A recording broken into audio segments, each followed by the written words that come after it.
আমি মোহাম্মদ জুয়েল। আমি আসছি ছাত্রা বিল, যেটা আমাদের মহদেবপুর নওগাঁ ডিস্ট্রিক্টের একটা বিল। সে বিশাল বিল, একটা ছাত্রা বিল। এই ছাত্রা বিলে আমি আসছি। এই ছাত্রা বিলটা হইতেছে মহদেবপুর থেকে 8 কিলো, মহদেবপুর নেমাতপুর রোডে। এই যে রোডটা দেখতেছেন, এটা নতুন রোড করছে। আস্তে আস্তে উজানের পানি আসে, ভরাট হইতেছে, বৃষ্টির পানিতে ভরাট হইতেছে। যখন এটা বিলটা যখন ভরাট হয়ে যাবে, তখন দেখতে খুব সৌন্দর্য লাগবে। এখানে বিভিন্ন এলাকা থেকে পর্যটকেরা আসে, বাংলাদেশের বিভিন্ন জায়গা থেকে। আপনারাও আসবেন এই বিলটাকে অনুভব করার জন্য, দেখবেন। এখন ভরাট হইতেছে, এখানে বহুত নৌকা থাকে, নৌকা চড়ে আপনারা ভ্রমণও করতে পারবেন। এখন আমরা নেয়ামতপুর থানাতে যাব, যাই এখানে গরিব অসহায় যারা আছে তাদেরকে কিছু আমাদের কোম্পানির তরফ থেকে কিছু তাদেরকে অনুদান দিব। আসসালামু আলাইকুম। ওয়ালাইকুম সালাম। আন্টি, আপনার স্বামী আছে? জি না, মারা গেছে। মারা গেছে। সন্তান কয়টা? আমার ছেলে মেয়ে কেউ নাই। কেউ নাই? জি না। আপনি চলেন কিভাবে?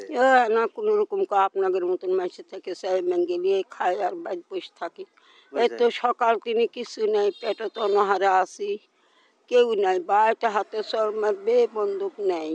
এ ঘর কোনা সরকার থেকে করে দিচ্ছে বা এই না থাকি, চুলা পার নাই, ভাত আনতে পারছি না, চুলার ভিতরে এক হাত পানি, খুবই কষ্ট করে খাই। বা ঈদ বোনাসটাও দেয় না, কিছু পাই না। বা এভাবে থাকি, দু পা ভরে ভাসড়ি, এই তো আসি। বা আপনার এই জায়গাটার নাম কি জানেন? ধরমপুর পাইকারা, নেমাতপুর থানা। এটা হচ্ছে ধরমপুর পাইকারা নেয়ামতপুর থানাতে। এই একটা অসহায় একজন মহিলা, তার কোনো স্বামী নাই, সন্তান নাই। এই ঘরটা দেখতেছেন, এই ঘরটা সরকার থেকে একটু করে দিচ্ছে। সে আছে, পাকের ঘরও নাই যে সে রান্না করবে, সে ঘরটাও নাই। হাত পা কাঁপতেছে, তার শরীর খুবই খারাপ। হ্যাঁ, আপনার শরীরে কি হয়েছে? অসুখ? মাথা ঘুরে, পা, ডাইন পা আর মাজায় টানি ধরে থাকে, অবশ মারে যা, হাঁটতে পারি না। বাবা কোনো রকম করে না, চলাফেরাটা নিজের করি কোনো রকম। ঘরে খাবার আছে বাবা? এক ছাটা চাউল নাই, যাই দেখেন কিছু নাই বাবা, কিছু নাই না বাবা। থাকলে কি বাসি মুখে থাকি এতক্ষণ? এখনো কিছু খাওয়া দাওয়া না বাবা, আমি সকাল তিনি হারাম বলে পেটের দানা নেই বাবা। আপনাদের বাসা কোথায় আমি তো তাও জানি না, আপনাদের সাথে কথা বলেছি বাবা। ভুল ত্রুটি হলে মাপ দিও বাবা। আমি হতভাগী বাবা, আমার নাই ছেলে, নাই স্বামী, নাই সন্তান, কেউ নাই বাবা। একটা হাতে চর মারবে, এও বন্দুক নেই, খুবই কষ্ট করে। এই জায়গাটাকে সরকারি জায়গা? জি না বাবা, এই জায়গাটা আমার স্বামী মারা গেছিল, তখন না মাটি পাইছিল, ওই মাটিটা বেছে এখানে আসে সত্যি বেটার সাথে পর্তা পড়িনি। সৎ মায় বিয়া দিছিল বাবা, সতীনের উপর, 4 সতীনের উপর লুকে থুয়ে। ওটি স্বামীটা মারা গেল, তখন না জায়গা পাইছিল, আপনার বেচা এসে ভিটা কোনা লিছি, নিয়ে ঘর করছি বাবা। এই আগা দিকের এখানে সরকারি জায়গা, এখানে সরকারি গুট, আর এখানে কি নেব। আপনার খাবার মানে আপনি এটা লজ্জা করবেন না আন্টি। আপনার খাবার মানে রান্না যেটুকু আপনি রান্না করবেন, তো খাবেন কি? রান্না আপনার কি খাওয়া মনাইতেছে? বাবারও গরিব মানুষ, সবই খাইতে মন যায় বা পামো কোনটি? না বলেন, আমাকে বলেন। বাবারে কি খামো বা? ভালো আনা গুস্ত খাইতে মন যায় না, মাছ খাইতে মন যায়। তরমুজ 3 বছর 4 বছর হলো বাবা, চোখে দেখি, খাইতে পাই না। জি না, এই নিচু গুলা মনে করে দি ফুরে যাচ্ছে বা উঠছে। এই 4 বছরের পুরো নিচু কেমন জিনিস খাইতে পাইনি বাবা। ওই আনা মুন্ড লোক বাড়ির রান্না করে টাকা পয়সা আনা দেয়, ওখানে আনা খাই। আজকে সকালে একটা ছেলে দিয়ে গেল না 50 টাকা, ওখানে আছে বাবা। কিচ্ছু নেই আমার ঘরত, ঘর দেখতে পারেন বাবা, অসুবিধা নেই, চুলাটাই দেখেন। আপনাকে বাসা কোথায় বাবা? আমাদের বাসা মহদেবপুর। হানিফ ভাই বললো যে এখানে একটা অসহায় একটা মহিলা আছে, তার ছেলে টেলে কেউ নাই। এই জন্য হানিফ ভাইয়ের তরফ থেকে এখানে আসছি। আর আমাদের জন্য দোয়া করবেন। আমার এক ছোট ভাই থাকে দেশের বাইরে, আচ্ছা বাবা। আমেরিকাতে থাকে। আচ্ছা তার একটা বাবা। কোম্পানি একটা আছে, ওই কোম্পানির তরফ থেকে আপনি যেটুকু সামান্য যেটুকু আমরা দিব আন্টি, ওই কোম্পানির তরফ থেকে। কিন্তু তার জন্য একটু দোয়া করবেন, আমাদের আচ্ছা সকলের জন্য বাবা, দোয়া করবেন। আসসালামু হ্যাঁ আলাইকুম বাবা। হ্যাঁ আপনাদের আপনার জন্য দোয়া করবো, আপনারা যে ছেলের হ্যাঁ মতন আছেন এটা তো ধন্যবাদ। হ্যাঁ ওই হানিফ ভাইয়ের জন্য দোয়া করবেন। আচ্ছা তার বাবা। উপলক্ষে কিন্তু আমরা এখানে হ্যাঁ, আপনাকে পাইছি, কথা না বুঝছেন? বাবা ওটা লাতি হ্যাঁ হয় ভালো করে হ্যাঁ তার আমাদের উপলক্ষেই পাইছি, তার জন্য দোয়া করবেন। আচ্ছা বাবা। পরবর্তীতে যদি আমরা যদি এলাকায় যদি আসি কোনোদিন, আপনার কথা স্মরণ রাখবো, আবার একবার এসে আপনার সাথে সাক্ষাৎ করে যাবো, বাবা দেখা তাহলে করে আমার যাবো। ছেলে নাই বাবা, আপনি হ্যাঁ তাহলে আমার ছেলে যোগ্যা বাবা।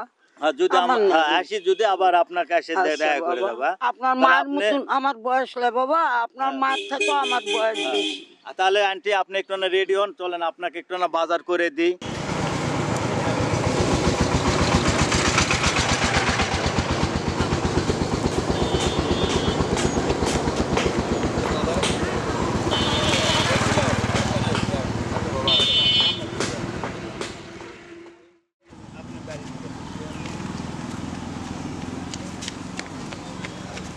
বাজার করে এই 1 মাসের মতো বাজার করে আন্টিকে নিয়ে এসে দিলাম। আজ বাজার মোটামুটি আন্টি, এই যে এটা মনে আপনার এই ঈদেরও বুঝছেন, এটা মশলা না, মশলা না, এটা আপনার এই যে নাস্তা। হ্যাঁ এটা নাস্তা, এটা খাবেন। হ্যাঁ এটা আলাদাভাবে খেয়ে দেন। হ্যাঁ এই যে নিচু আপনি বললেন যে 4-5 বছর ধরে নিচু আপনার খান নাই। হ্যাঁ খান নাই। হ্যাঁ না এখানে রাখি দেন। হ্যাঁ এই আপনি খাইনি বা। খাননি না? না বা। এই যে নিচু আপনারা, নিচু আপনার হচ্ছে যায় খাবেন। এই যে ডিম এখানে আছে। হ্যাঁ ডিম 1 খাসি আছে ডিম। আপনার এই যে কাঁচা মরিচ, শুকনা মরিচ, এই যে পেঁয়াজ, আপনার তারপর এই যে আপনার সাবান তেল। হ্যাঁ আপনার এই যে এটা হচ্ছে যায় মাথার তেল। হ্যাঁ এই যে আপনার রান্নার তেল। হ্যাঁ আর এই যে 1 বস্তা চাউল। হ্যাঁ আপনি আন্টি আপনি আমাদের জন্য দোয়া করবেন, আর আমরা যেন আরো জানে আপনার মতন লোকদের যেন খুঁজে বার করে যেন আমরা যেন দিতে পারি। আবার যদি কোনোদিন যদি আসি আপনার খোঁজ খবর নিব। আচ্ছা যদি আসি, আল্লাহ যদি আমাকে যদি বেঁচে থই বা আপনাকে যদি বেঁচে থই, যদি এই এলাকায় যদি আসি, অবশ্যই আপনাকে আবার একবার এসে চেষ্টা করব আসার জন্য। যেহেতু আমরা দূরে ঢাকাতে থাকি। হ্যাঁ বাবা। এই যে হানিফ ভাইয়ের জন্য আপনার এখানে আসা। হ্যাঁ, হ্যাঁ হ্যাঁ, খোঁজ নেই দেখছি, হানিফ ভাই ফোন করে বলছে ভাই আমাদের এলাকায় আছে। হ্যাঁ। তো এই জন্য আসলাম, আপনার এই 1.5 মাসের মতন বাজার করে দিলাম, আপনি খাবেন আর আমাদের জন্য দোয়া দোয়া করবেন। করবো হ্যাঁ বাবা, হ্যাঁ দোয়া করবো বাবা, হ্যাঁ দোয়া করবো আপনার জন্য বাবা। ছেলের মতন উপকার করলেন বা, কিছু নাই বা, খাইতে পাই না, পণ্যের বস্ত্র নাই বা, হার হচ্ছে বা, আমার দুনিয়াত কেউ নাই। আর আমি আপনাদের ভাই আপনাদের সকলকে বলি, আপনারা এরকম গ্রামগঞ্জে যারা পাবেন, আপনারা অনেক টাকা কামাই করেন, এই টাকা কোনো থুয়ে লাভ নাই। আজ বাংলাদেশে বা পৃথিবীর সব জায়গায় সবাই কামাই করে, কিন্তু এদের মতন লোকদের যে আপনারা দেখবেন, সহযোগিতা করবেন। বাড়ির আশপাশে যারা ধনী আছে তারা একটু দেখবেন, এই যে একটা অসহায় লোক, খালি এখানে না, বাংলাদেশে যে জায়গায় দেখবেন আপনারা তাকে একটু সহযোগিতা করবেন। 10 টাকা দিয়ে সহযোগিতা করবেন। এই যে আন্টি বলতেছে যে 3 বছর ধরে মুখে তরমুজ খেতে পারে নাই, 4-5 বছর ধরে লিচু খেতে পারে নাই।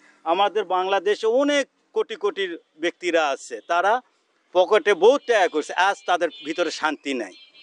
হ্যাঁ আজ কোথায় কে আছে আপনারা নিজের চোখেই দেখতেছেন। কিন্তু ভাই আপনাদের কাছে একটাই অনুরোধ, আপনারা এদের মতন লোকদেরকে একটু সহযোগিতা করবেন এবং আপনারা একটু সাহায্যের হাতটা বাড়াই দিবেন।